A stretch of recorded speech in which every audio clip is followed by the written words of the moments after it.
Halloween is finally here, and today we're going to take a look at some delightfully delectable, devious stories. First off, what happens when a young girl sees her mom, but... that's not scary, that's actually quite cute. No, it's not! Because this mother has something terribly wrong with her.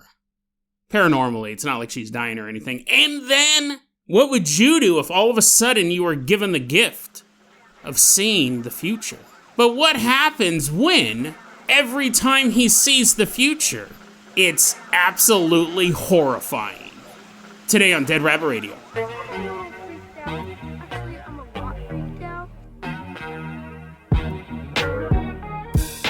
Hey everyone, welcome back to the Halloween episode of Dead Rabbit Radio. I'm your host, Jason Carpenter. I'm having a great day. Hope you guys are having a great day too. I hope you guys have some spooky plans this weekend. Now, I mean, let's be frank.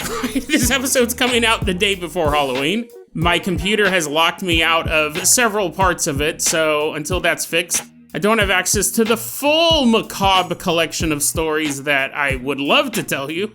Instead, I have the ones that are saved directly onto my desktop. But fear not, listener. Or actually, no. Fear, listener. Because this is spooky stories, this is spooky season, and we're putting out an episode, a Halloween episode, at Dead Rabbit Radio, whether my computer likes it or not. And I actually think I'm at the last 10-yard line to get this all fixed. I mean, it's pretty wonky. If a computer guy ever came over, he'd be like, what? I mean, I guess that works, but, you know, any port in a storm. But someone who doesn't care about storms, someone who hates ports, running into Dead Rabbit Radio Command, everyone give it up for our newest Patreon supporter, Soupy Poopy Pants. Woohoo, yeah, wee! He's doing a little dance, making extra soupy poop fall out of the pant legs. What is it? Pant legs, right? Soupy Poopy Pants is the newest member of our Patreon, and that is why he is going to be our captain, our pilot this episode. If you guys can't support the show financially through the Patreon or the merch store or anything like that, I totally understand. I really do. Just help spread the word about Dead Rabbit Radio. That helps out so much. Tell your friends, tell your family, tell everyone you know. Dead Rabbit Radio is your favorite paranormal show. That is how you can help the show grow. Now, I have to say some stuff real quick to set up future episodes of Dead Rabbit Radio. Just got some notes to do. First off, I've been neglecting to mention this recently because all of the schedule changes. I've been sick. Computers been down. But just a reminder, November 7th through the 9th, I will be at the Port Gamble Ghost Conference in Port Gamble, Washington. I will be a speaker there. I'm doing a presentation on fast food ghosts or fast food paranormal stories. So, Jason, have you been working on that? Well, okay. Well, anyways, let's not talk about what I've been working on for another event. If you guys can come out, that'd be awesome. I love running into you guys. I love meeting you guys. When you come out, if you guys can't come out, though, I totally understand. And if you guys can come out, but not in time to see me, I'll be the first speaker on Friday night. Come out anyways. It's a really great convention. They have a lot of speakers, ghost tours. It's a really fantastic spot. If you're a lover of the paranormal, check it out. And if you can't make it at all, look in your local community for ghost conferences, because there are a lot of fun. Ghost conferences, UFO conferences, paranormal conferences. The other thing I want to mention is next week is our last week of episodes. It'll be the end of season 28. After that, I'm going to take 2 weeks off, and then we will return with brand new episodes. And when we start the new season, we'll bring back the Retro Rabbits, because I know people really like those. And the breaks will be farther apart as well. They'll be every 60 episodes as opposed to every 50 episodes, or maybe even longer. I will say this, I am 80% less stressed doing 3 episodes a week.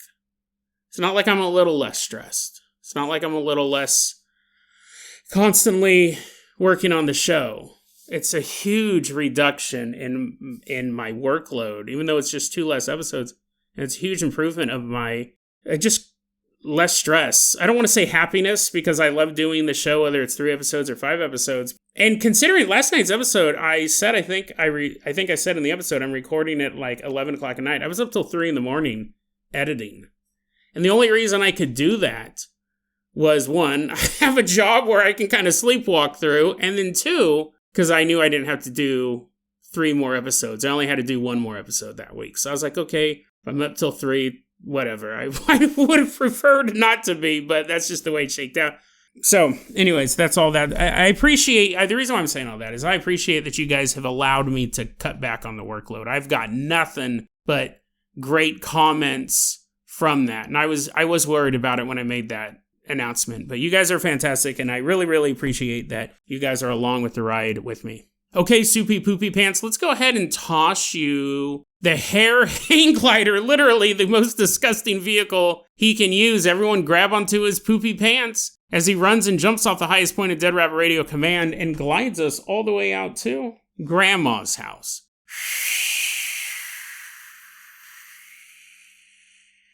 First off, I gotta give a tip of the hat to the last 747. They're the one who sent over this story. Really appreciate it. We're about to meet a young girl. We don't have real names for the story. It was posted anonymously online, but we're gonna take a look at the story of a girl, Valerie, which is what we'll call her, and her childhood friend we will call Margaret. And they were staying over at Nanny's house, which I think is probably short for grandma, but maybe not. They actually know a person named Nanny. It's probably just the grandma's house, but it could be wrong, right? We don't know for sure. Extra spooky, right? The unknown. It's Halloween episode. You're like, jeez. Halloween episode with the few stories you actually had saved to your desktop. Well, it's funny because the other stories I had was the one we did yesterday about a snuff film. And then I have a bunch of true crime stuff. Which, I only like to do that every once in a while. I don't think you guys want to hear about it. I do want to say this, though, real quick before we get started on this story, because I find this absolutely bonkers, and I'm wondering how you guys feel about it. And I want to start off by saying, I in no way approve of what this man did. Just so we're super clear on this. I just find it very odd. So, like, we're at the grandma's house, these two girls are standing there, and I was like, okay, girls, go in the other room, adults are talking. I came across this true crime story recently. Back in the year 2022, there was this dude named Daximio Seja, a 48-year-old wanted sex offender. Had a warrant out for him by local law enforcement. But he disappeared. And, they got to figure that out. He's a wanted sex offender. It's not like they knock on his door and he's there. I mean, sometimes that happens. But they couldn't find him. Well, the next year in 2023, they do find Daximo. His body has been dismembered. And he's stuffed inside of a drain. I'm assuming like a drain pipe. Not like a kitchen drain. Although we did cover that story about that guy who was murdering girls. There's actually two stories. You're like, wait, Jason, is this true crime? Does it have anything to do with ghosts? I've come across two stories in my life, two separate serial killers who killed people. One guy killed young girls, fairly recent. I think it was in the past 10 years. And then there was an older story in Britain. This guy was killing gay men. The guy in America was killing girls. They'd kill their victims, and then they would flush them down the toilet. They would chop them up and debone them and all that stuff and flush them down the toilet. And the guy in Britain, I'll see if I can put that up. I think I've covered both of them on this show because it's so disturbing. But the guy in Britain got caught because he lived in an apartment building, or it's like a house that had a bunch of boarders in it, and people kept complaining that the pipes were clogged. So they eventually called out the plumber, and the plumber was like, just another day on the job. And when he starts looking in the pipes, he sees all this meat. So they call the cops. And that guy had killed, I don't know how many men. He killed like 8 or 10 men. This other guy in America killed 2 young girls, flushing them down the toilet. I don't know if that's where they found him. I think they found him in a storage drain. But anyways, the point is that the next year, they find Daximo dismembered and in a drain. So they obviously know he was murdered. They just found him in the drain. Maybe, maybe he was sitting on the toilet and he got sucked down. Every child's worst nightmare. But if he's been dismembered, then obviously no. So they eventually, I should say too, this happened in Colorado Springs, Colorado. They eventually find a suspect. And it surprised everybody because he had no connection. Daximo had no connection to this woman named Decca Simmons. She's a 38-year-old mother living in Colorado Springs, Colorado. So I don't know exactly how they zeroed in on her, but eventually they do get her and arrest her. And when they asked what happened, she totally is like, yeah, I shot him. I shot him because he's a sex offender, and I hate sex offenders. So I shot him, and then I chopped him up, put him in the freezer for a while, and then when I had a chance to dispose of the body, I threw it in the drain. Pipe? Maybe, right? She shrugs. The cops are like, I don't know, you tell us. She recently was sentenced to life without parole plus 27 years. Here's what I find interesting about this story. I mean, obviously, I'm a fan of vigilante. Oh, let me, before I finish that sentence, I enjoy stories about vigilante justice. I do think that sometimes it is needed, for sure. Authorities are not doing what they need to do, either through incompetence or corruption. But this is very interesting to me, because you're like, yeah, okay, so this guy's a sex offender. He's wanted by the police. This mother who hates sex offenders with a pathological desire, not the right word, a pathological, she hates them, right? She hates sex offenders. She murdered him. Well, yeah, I mean, vigilante story, you do enjoy those. You do enjoy those, Jason. So what's the big issue with the story? Well, so when you read that, or when I tell it to you, you go, okay. But this is what I thought was interesting. Let's take a look at what the crime was and why he was wanted by the police. He was wanted by the police because he failed to register as a sex offender. They weren't after him because he had recently molested a kid. And let me say, again, I'm not saying, to be very clear, I'm not defending this guy. I just find this very interesting. It's not like he was a current running around child molester. You're like, Jason, you're like, what? If there's like he has a 1 year off period, that guy's fine. No, obviously, he's still bad. Obviously, he's still bad. But what I'm getting at is they had a warrant out for his arrest for failure to register as a sex offender. What was his original sex crime, you ask? 23 years before this, when Daxasimo was 25 years old, he had sex with a 17-year-old. They were dating at the time, which is illegal. I'm not defending that. I'm not going to be like, no, it is illegal. But so just go to the ghost story. Go to the ghost story. You're all fast forwarding, but you can. It's Spooky Halloween. Your podcast app isn't working. I think it's very interesting. 25 years after he dated a 17-year-old, and he did fail to register as a sex offender. He's probably on the sex offender registry for life. That would explain why 25 years later he still has to do it. He's 25, he dates a 17-year-old. That's against the law. You go to prison for that, yes. You end up on a registry for that, yes. What I'm saying is for him to be shot and dismembered and his body thrown in a freezer, hiding it from everyone, nobody knew where he was at, his family, his friends, or the police, and then finally disposing of his body in a drain, that seems like an overreaction, right? You're like, I think just murdering anybody, Jason, is an overreaction.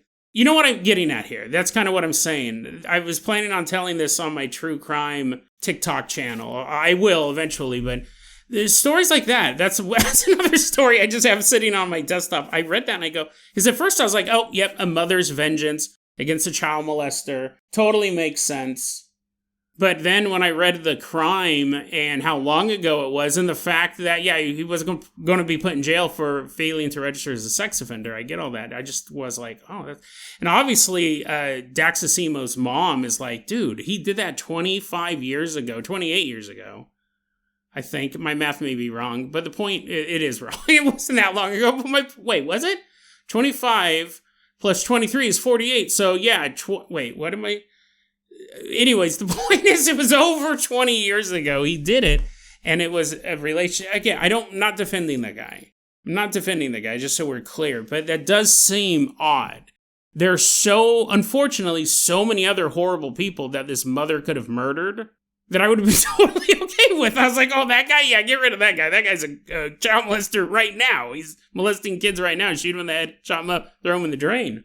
Because at the end of the day, I look at these vigilante stories like this. That mother has removed herself from her child's life. Now, I'm sure, listen, the mom probably has a really good reason to hate child molesters. You don't need a good reason to hate child molesters, honestly. But you know what I mean? Like, she will never get to see her kids graduate. She'll never, well, maybe they'll go do it at the prison or something. But you know what I mean? Show up in your cap and gown. My point is that she threw away her life with her own kids to kill this guy, who committed a crime. Again, it's not that it was that long ago. It's not that, I know, watch, I edit all this out. I don't have time to. I'm recording this episode at 11 o'clock at night as well. But I just find it really odd. Very odd. I find it odd. I'm not saying that he shouldn't have necessarily been murdered in that way. I just find it odd. Did I ever tell you guys? I think I've mentioned this before. I used to volunteer. That's not really what it was. I was trained to work at a women's shelter as a rape counselor. This was quite a long time ago. I was in college at the time. And there was a women's shelter in downtown Sacramento where we were told we can never reveal the location of it. It was a nondescript building. And one of the forms we had to sign was that if we ever tell anyone where it's at, we can be held criminally liable. It's a secure building. Through connections at my college, I signed up to be a volunteer on-call rape counselor. And the way that it worked was my specialty, what I was trained in, was speaking to family members, male family members of victims. And so we got different training. Basically, there was 3 guys in this group, and the rest were women. There was probably like 12 women and 3 guys. And they trained us. They go, your job is to keep the boyfriends and the brothers and the uncles and the dads from murdering somebody that night.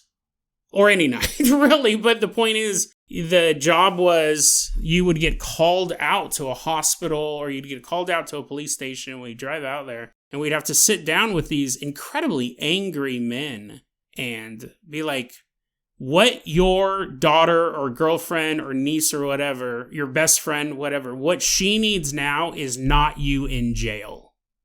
She needs you to be available if she needs you, and she needs to not worry about you. So it was all about de-escalation. And it's funny because those skills that I learned in that class, it was pretty rigorous training. Class probably isn't even the right word for it, have served me well throughout my life. Just de-escalation training. That was something that I never really knew or how to do. I was always an escalator, street fights and stuff like that. And so it did really like how to talk to people, how to change your body language and all of that stuff to really kind of bring down the temperature. There was this really bizarre political battle that erupted right at the end of training. I kind of saw it coming because I've been in situations like that before. There was a hostile takeover of the women's shelter. And the new person basically got rid of everyone. I shouldn't say everyone, but got rid of most of the people that the old guard had trained and wanted to start fresh. And that was such a bad experience at the end. I ended up running into my old boss years later. We ran into each other somewhere and we talked about it. That really just soured me on nonprofits in general. Really did. I go, what a great place. What a great mission. And you still have these idiots in here grasping for power. It was just this woman who wanted it all. She was like 3rd in command or 4th in command. And she thought she could run the place better. But my experience watching that from the inside, it was just so pathetic. It was so horrible to see that happen. Your petty political squabble over this past leader. You wanted to clean house, and it was awful to see. And it really soured me on working for nonprofits after that. But anyways, let's get to the ghost story. I mean, that's all kind of horrifying in its own way. But let's move past the true crime. Let's move past, I don't think that woman runs it anymore. I remember at the end of training, the woman who ended up taking over, she was part of like running the training group as well. But at the end of training, they gave us all rocks. They gave us all like polished stones. And each of them had a message like attached to it. It wasn't engraved in the stone. It wasn't that fancy, but they gave us these polished rocks and then like a little piece of paper, almost like a Chinese fortune little slip of paper. I remember we were all sitting there and like, I made a couple friends working there, doing the training. It went on forever, but which obviously it should. A friend of mine, she opens it up and it's like, you'll always be a light in the darkness shining towards truth or whatever. I don't remember what anyone else's was, honestly. But they were all affirming and they were all personalized. Like, you brought the best cupcakes. You sure are a cupcake superstar. They were all personalized in some way. And I opened up my box and it's this polished rock. And there's a slip of paper and it says, "Thank you for not being part of the problem." I go, what? What are you...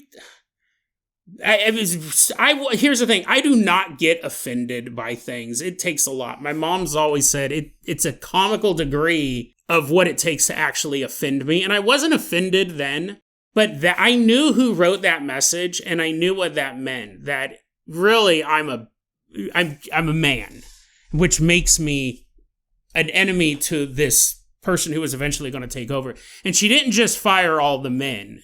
She got rid of a bunch of other people that the previous woman had hired and brought on and stuff like that. So I didn't take it personal like that as far as not continuing to work. It was like a volunteer, but we got paid for it type of thing. We got paid each time we got called up.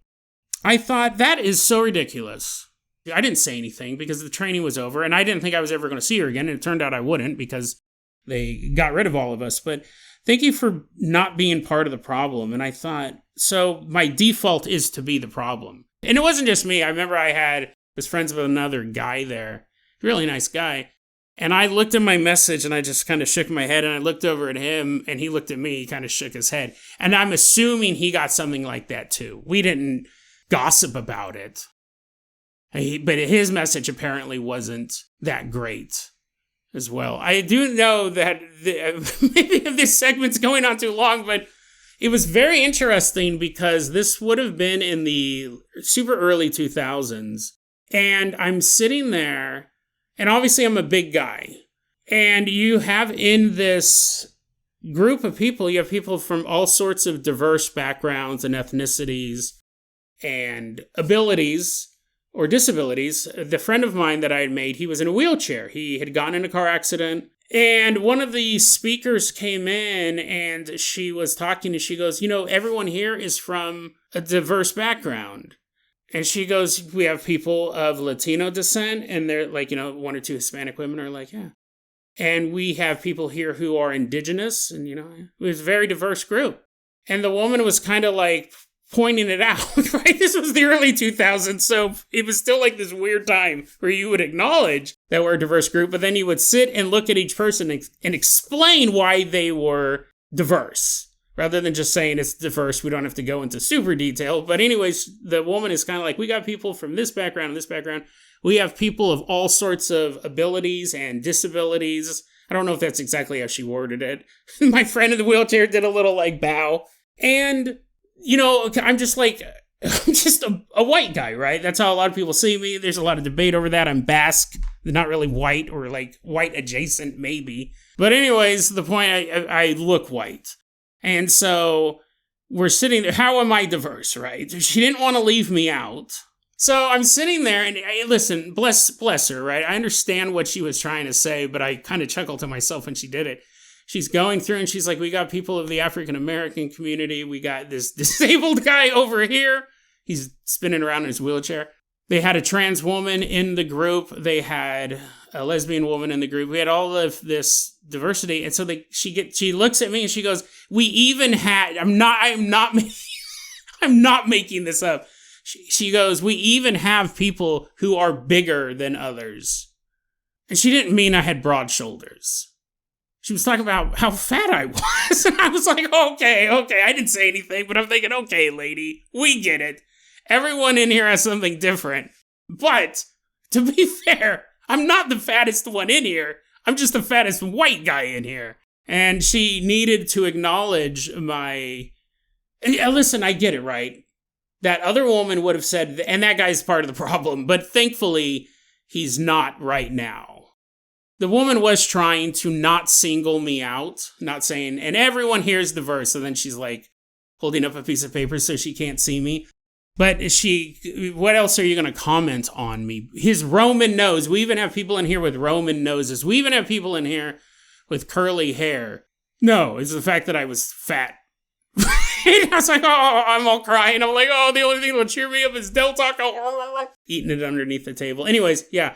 No, it's a great foundation, but it did really make me go, even in really good groups where they're really trying to help people, there are petty power squabbles, and it really disgusted me on multiple levels. But you know what's even more disgusting?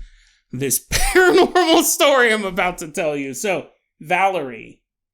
is staying at Nanny's house, possible grandma, with her childhood friend, Valerie's, not Nanny's, Valerie's childhood friend, Margaret. They're up at night, and they're playing dress-up games on the computer. You know, those stupid games where it's like little fashion diva girls, and you drag different dresses onto the avatar. Pretty dumb stuff, honestly. But anyways, they're playing dress-up games on the computer late one night. And behind, so you have the computer area, behind them was the hallway. And Valerie goes, I don't exactly know why we did this. I don't know what prompted us to do this. But we both turned around. We both kind of turned around at the same time, and we see, standing behind us in the hallway, Valerie's mother. Now, Valerie's mom was at Nanny's house as well, but she was asleep. She was in bed. But two girls playing on the computer late at night when they probably should have been sleeping themselves, they turn around, they see Valerie's mom, and it's startling because, one, they think that they've gotten caught. But it wasn't just that. Valerie said my mom was standing there, and she had this hateful look on her face. She described it as scary. And it took both the girls aback so much because, again, an adult just having this furious visage is really going to throw you for a loop. And this was madder than Valerie had ever seen her mother before. But it wasn't just that. She said my mother was staring at us with this hateful look on her face, but also my mom was black and white. Her face, her clothes, all of it, black and white. The two girls freeze in place while Valerie's black and white mother is just staring at them. And then the mom turns and walks into Grandpa's bedroom. So yeah, I guess this totally is Grandma's house. I don't know why I didn't remember that. It's in the notes. But anyways, black and white mom walks into Grandpa's bedroom. Not the bedroom that they knew Valerie's mom would be sleeping in. Should have been sleeping in at this point. They watch the black and white mom walk into Grandpa's bedroom, and the two girls kind of take a moment, and then they get up, they walk down the hallway, and they look in Grandpa's room. Mom's not in there. They then walk to the room where they know Valerie's mom has been sleeping in. They open the door, and there, fast asleep in bed, is Valerie's mother. Valerie said, my mom has suffered from insomnia for a long time. There is no way she could fall asleep that quickly. It's just not possible. They also said there's no way for her to have, you can fake being asleep, but you can't really fake being black and white, but mom's dead asleep. And she goes, my mom can never fall asleep that quickly. However, even if she was just pretending, there was no way, there was no access to go from Grandpa's room to the room they see Valerie's mom sleeping in. It's across the hallway. There is no way that she could have gotten over there without the two girls seeing her walk into that room. Now, there's some interesting connections here. This story was posted February 22nd, 2025. And the reason why I waited so long to tell it is if we go back to episode 1150, the last 747 was the one he said, hey, this reminds me of a story you've covered before. In episode 1150, did I write down the name of that episode? Yeah, Black and White was the name of that episode. It was another story about a black and white mom. It was about a woman, a totally different person, saying that one day she saw a black and white version of her own mother walk out of the bathroom closet while the witness was using the toilet. Which I'm sure sped up whatever she was trying to do. She's like, I'm so constipated. Ah!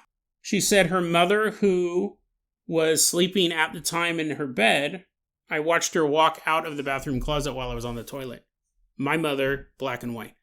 And I kind of like to wait between telling stories. I don't like to jam them all up. That was 400 episodes ago, so maybe I didn't have to wait that long.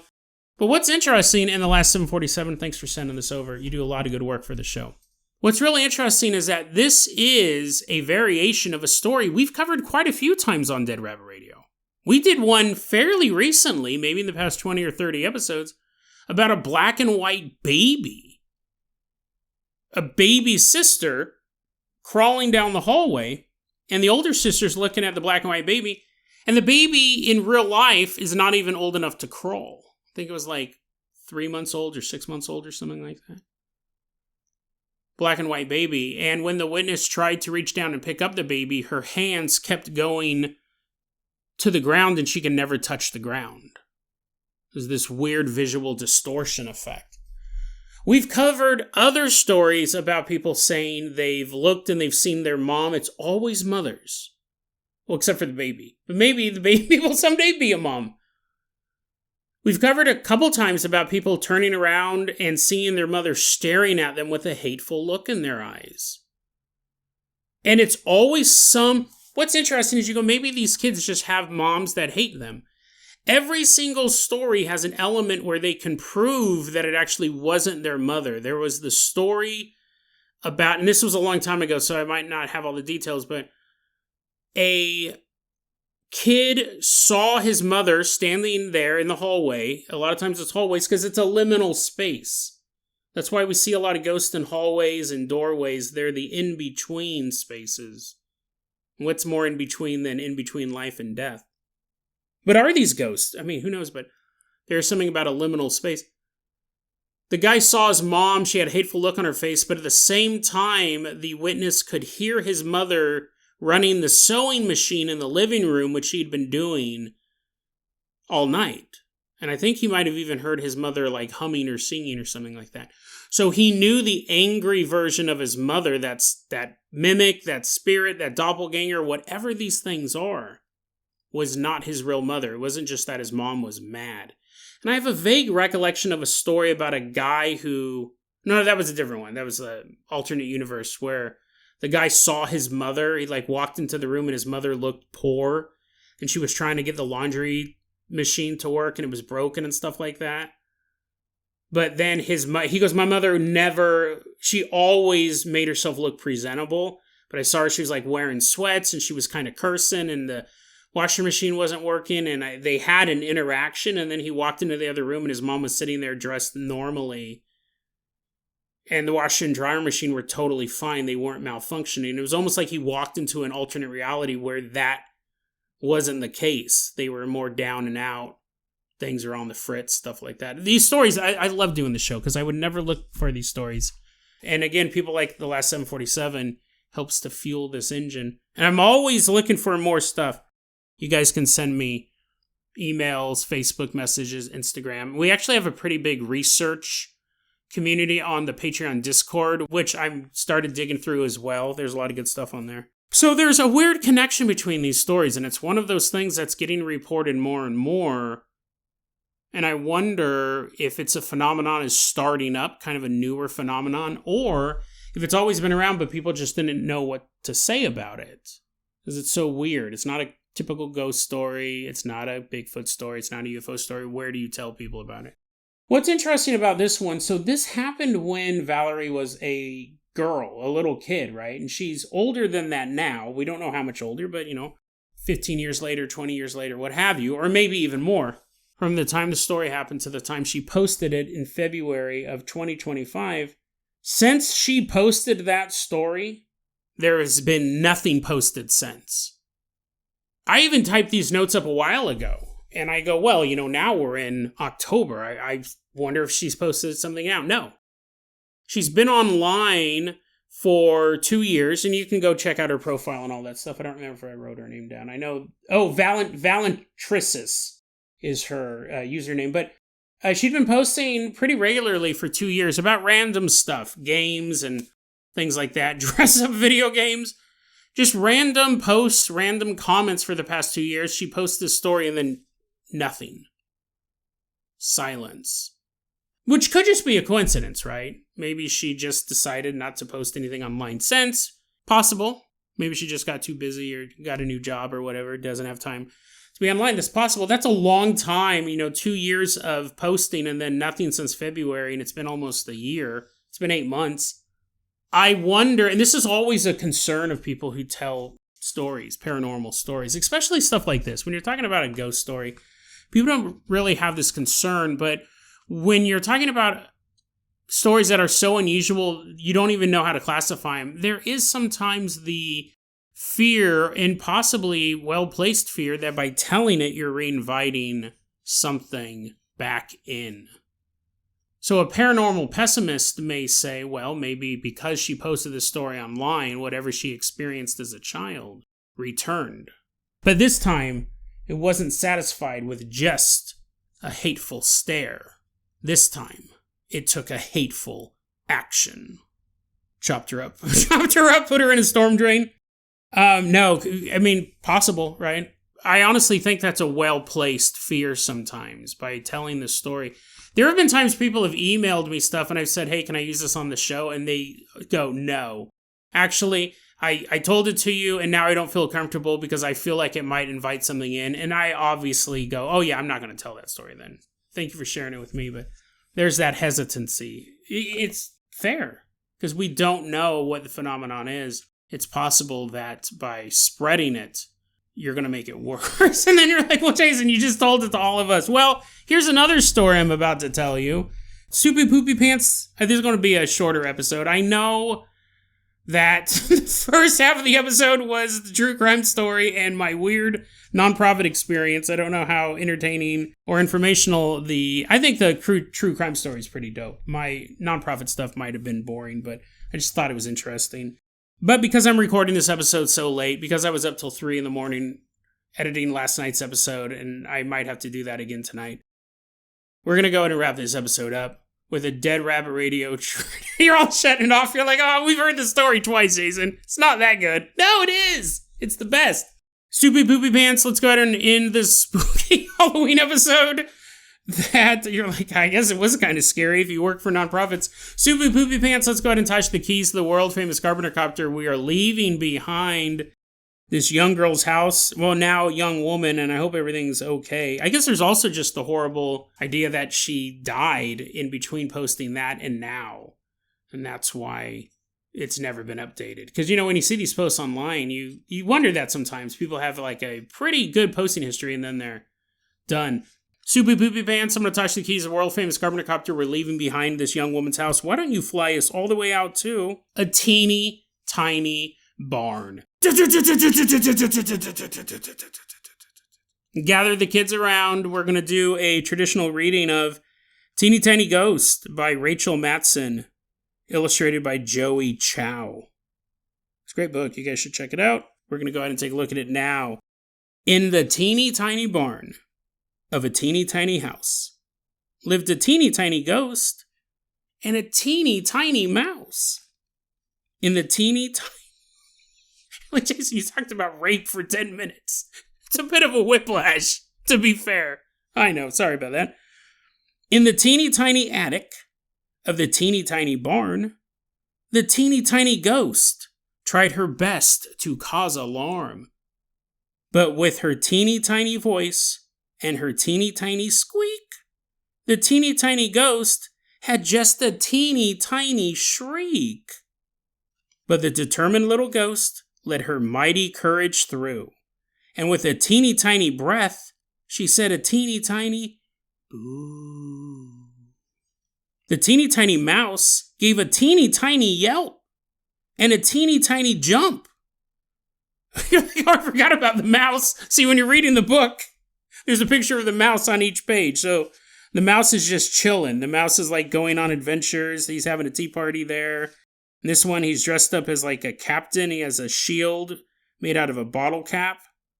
And the ghost is really trying to scare him. So that's what happened. It makes more sense, I guess, if you see the pictures. You're like, oh yeah, I forgot there was a mouse. I just thought that was a rodent problem. I didn't think it was connected to the story. The teeny tiny mouse gave a teeny tiny yelp and a teeny tiny jump with a teeny tiny whelp. He's knocking over a bunch of apples. The mouse, not the ghost. The teeny tinies looked, and with a teeny tiny smile, gave a teeny tiny laugh that thundered out for miles. And now the teeny tinies play in the teeny tiny house. Just the teeny tiny ghost and her best friend, Mouse. I'll put a link in the show notes if you guys would like to buy this. 5-star. I really do love this book. Teeny Tiny Ghost is absolutely fantastic. It's in the background of most of my true crime videos. I have it on a little shelf. People are like, it's kind of hard to pay attention to the horrible murder he's talking about. Look at it's teeny tiny ghost in the background. I should buy that book. Crazy episode, crazy week. Some technical limitations that should all be solved by next week. I don't see any reason why they wouldn't. And I'll be researching more stuff as well. I got some good stuff coming up. Possibly a new Max Kramer episode. But I have to tread carefully because, it's crazy. The saga with Max Kramer continues. And I want to cover more of his stuff. But new information has come to light that may make that a little more dangerous for the podcast. But I would really love to cover this story coming up. And if I don't do that, we have a bunch of other great stuff coming up. Cool new cryptids. Well, old cryptids, but we're talking about them for the first time. Ghost stories, paranormal stuff, sci-fi. I'm doing some more UFO stories, some new conspiracies coming out. And I just love having you guys here to begin with. So really, really appreciate it. Thanks for putting up with this crazy week and for the schedule changes and all of that. But we'll cover, what was the other story I was going to cover? Oh, yeah, the dream thing. You're like, right now you're having dreams of the future. You're like, how do you make it stop? I see nothing but horror, and it all comes true. We'll give you the answer on Monday or Tuesday. We'll give you the answer next week. I talk too much about nonprofits and serial killers flushing people down the drain and a weird vigilante mother. You know, it's typical Dead Rabbit Radio stuff, to be fair, but not typical Halloween stuff. So I appreciate your patience through this insane journey we've taken together. DeadRabbitRadio@gmail.com is going to be our email address. You can also hit us up at Facebook.com/DeadRabbitRadio. TikTok is @DeadRabbitRadio. Dead Rabbit Radio is the daily paranormal, conspiracy, and true crime podcast. You don't have to listen to it every day, but I'm glad you listened to it today. Have a happy Halloween, be safe, and I will see you next week.